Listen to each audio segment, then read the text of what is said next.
സ്ഥലങ്ങൾ കക്കൂസ് കുളിമുറിയൊക്കെ എപ്പോഴും അടിച്ചു വാരലും അതുപോലത്തെ കാര്യങ്ങളും എല്ലാം സ്ത്രീകളാണ് ചെയ്യുന്നത്. അപ്പൊ ഇങ്ങനെയുള്ള കാരണങ്ങൾ കൊണ്ട് സ്ത്രീകൾ കൂടുതൽ ബാധിക്കുന്ന നമുക്ക് കാണാൻ സാധിക്കും.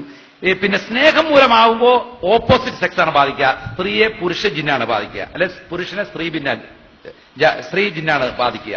എന്നാൽ പ്രതികാരമാകുമ്പോൾ അവൻ ആണും പെണ്ണും നോക്കൂല, ആ വ്യത്യാസമില്ലാതെ തന്നെ ബാധിക്കുന്ന നമുക്ക് കാണാൻ സാധിക്കും. ഇനി മുസ്ലിം ജിന്നുകൾ ബാധിക്കാറുണ്ടോ? നമുക്ക് ചികിത്സയിലെ കാണാൻ സാധിക്കും. സാധാരണയായി ബാധയിലും സിഹറിലും ഒക്കെ കാഫിർ ജിന്നുകളാണ് ബന്ധപ്പെടുന്നത് കാണാൻ സാധിക്കും. നമുക്കറിയാലോ, ഇപ്പൊ ഇവിടെ ഒരു പിന്നെ ഗുണ്ടാ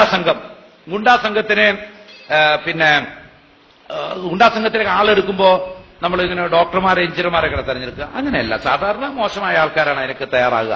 എന്നതുപോലെ കാഫിർ ജിന്നുകളാണ് ഇതിനു വേണ്ടിയിട്ട് ബാധയിലേക്ക് നമുക്ക് കാണാൻ സാധിക്കുന്നത്.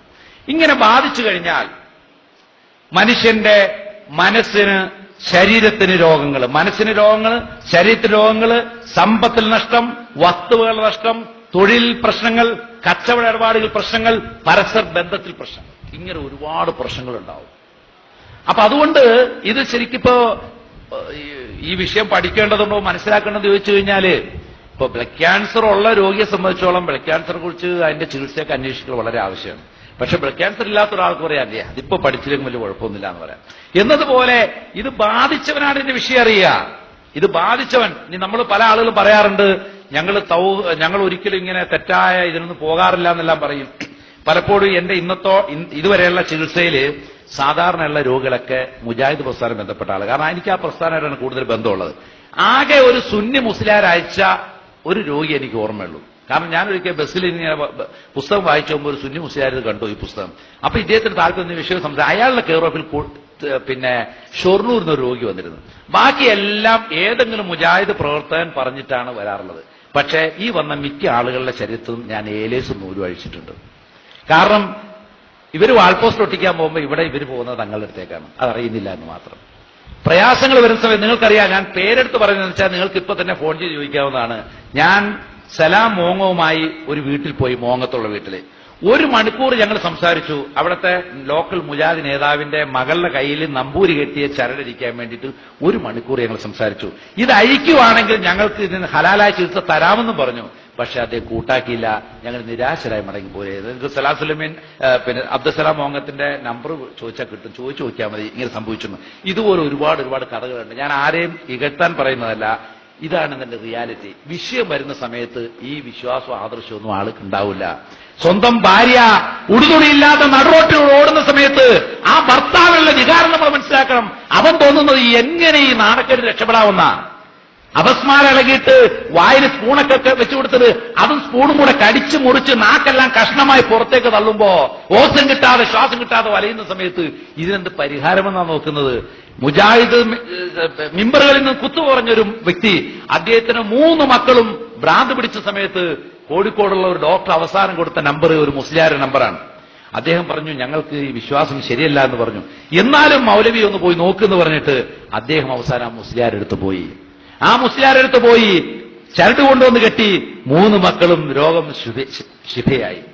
പക്ഷെ അദ്ദേഹത്തിന്റെ മനസ്സിലുള്ള കുറ്റബോധം, ആ കുറ്റബോധം സഹിക്കാൻ വയ്യാതെ അദ്ദേഹം ചരടുകൾ പൊട്ടിച്ചെറിഞ്ഞു. ഇന്ന് തിരൂര് ഒരു സൈക്കാട്രി സെന്ററിൽ ഇന്നും ആ പെൺകുട്ടികൾ ഭ്രാന്തികളായിട്ട് കഴിയുന്നുണ്ട്.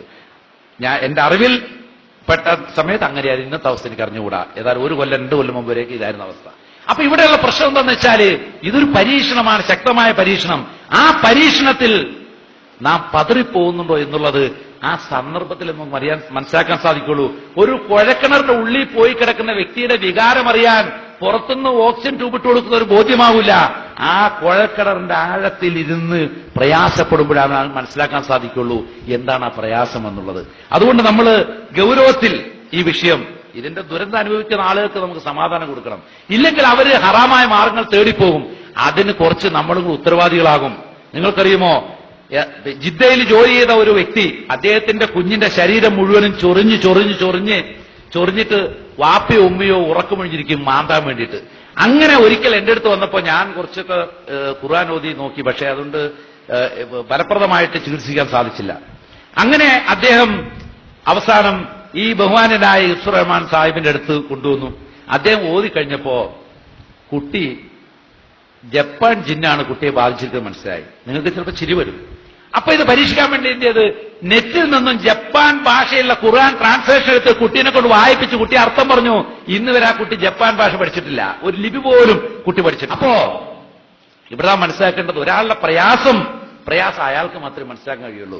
ഇവിടെ നടക്കാൻ വയ്യാത്ത ഒരു സ്ത്രീയെ ഖുർആൻ ഓതി ചികിത്സിച്ച് അവസാനം ഖുർആൻ ഓതി ഒരു അരമണിക്കൂർ ഓതിയപ്പോൾ രോഗി നടന്നു.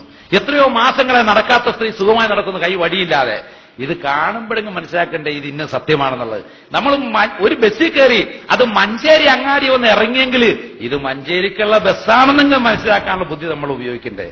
ഇന്ന് അതിനുശേഷം ഞാൻ അവരോട് പറഞ്ഞു, നിങ്ങൾ ഇനി ഖുർആൻ കൃത്യമായി കേൾക്കണം, നിങ്ങൾ ഓതി കൊടുക്കണം, ഇല്ലെങ്കിൽ ഈ ഖുർആൻ കാസറ്റ്, ഇവിടെ കാസറ്റ് ചികിത്സയെ വിമർശിക്കുന്നവരുണ്ട്. ലോകത്തിൽ ഏത് പണ്ഡിതാ പറഞ്ഞ കാസറ്റ് ചികിത്സ ഹറാമാണെന്നുള്ളത്? കാസറ്റ് റുക്കിയക്ക് പകരമാവില്ല എന്നേ പറഞ്ഞിട്ടുള്ളൂ. റുക്കിയ ചെയ്യുന്നതിന്റെ പകരമാവില്ല. എന്നാൽ വിശുദ്ധ ഖുർആന്റെ കാസറ്റ് നിങ്ങൾ വീട്ടിൽ വെച്ച് കേൾക്കുന്നതിന് ഗുണമില്ലേ? ഇല്ലെങ്കിൽ എന്തിനാ ഖുർആൻ സീഡിയാക്കി നിങ്ങൾ കേൾക്കുന്നത്? അതേ ഗുണം കിട്ടും, പക്ഷെ റുക്കിയ ചെയ്യുന്ന അത്ര ഗുണം കിട്ടൂല, അത്രേ ഉള്ളൂ. ഒരു വ്യക്തി ഓതി അയാൾ ഊതുന്ന അത്ര ഗുണം കിട്ടില്ല എന്ന് മാത്രമേ ഉള്ളൂ. അപ്പോ അങ്ങനെ അദ്ദേഹത്തിന് ഖുർആൻ കാസറ്റ് കൊടുത്തു പോന്നു. അടുത്ത വർഷം ഞാൻ വന്നപ്പോ കണ്ടു ആ രോഗി തൃപ്പൂണിത്തറ ഒഴിയാൻ വേണ്ടി കിടക്കുന്നുണ്ട്, തൃപ്പൂണിത്തറ ആയുർവേദ ഹോസ്പിറ്റലിൽ. എന്റെ കാര്യം, ഒരു പ്രസ്ഥാനം അദ്ദേഹത്തിന് മനസ്സിൽ ഏൽപ്പിച്ച വിശ്വാസമാണ്. കാരണം എന്താ, ഇത് ബാധിക്കൂല, അത് കണ്ട സത്യം അംഗീകരിക്കാൻ പോലും തയ്യാറാകാത്ത രീതിയിൽ ഞാൻ പറഞ്ഞു എന്നുള്ള പിന്നെ ഈ പരാമർശിച്ചെന്ന് മാത്രമേ ഉള്ളൂ. അപ്പൊ ഇവിടെ സഹോദരന്മാരെ, പിന്നെ ഒരുപാട് രോഗങ്ങൾ, ശക്തമായ ഭയം, മാനസിക രോഗങ്ങൾ, നാഡീ സംബന്ധമായ രോഗങ്ങൾ, ശാരീരിക രോഗങ്ങൾ, ഇതൊന്നും ചികിത്സിച്ചാൽ മാറുന്ന രോഗങ്ങളല്ല. വൈദ്യശാസ്ത്ര ചികിത്സ